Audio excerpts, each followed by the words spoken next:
kwa nia mbaya ya kuzuia shughuli za Chadema katika mwaka wa uchaguzi mkuu.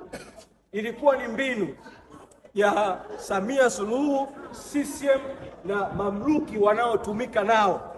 Walipoona wamezidiwa na kampeni ya no reforms no election, walipoona umma unataka reforms kabla ya uchaguzi, wakaona namna pekee ya kudhibiti hali ya mambo ni kukizuia chama kikuu cha siasa kisifanye mikutano ya hadhara, kisifanye maandamano, kisiwaunganishe wananchi. Sasa matokeo ya kuzuia chama kikuu cha siasa kufanya shughuli za siasa katika mwaka wa uchaguzi, madhara yake ni watawala kuchochea hasira zaidi kwa wananchi.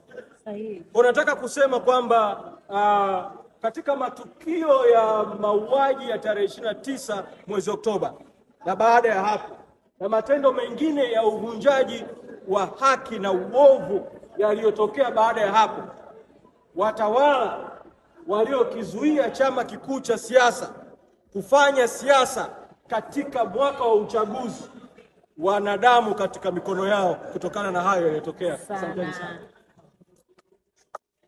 Asante katibu. Haya, asanteni.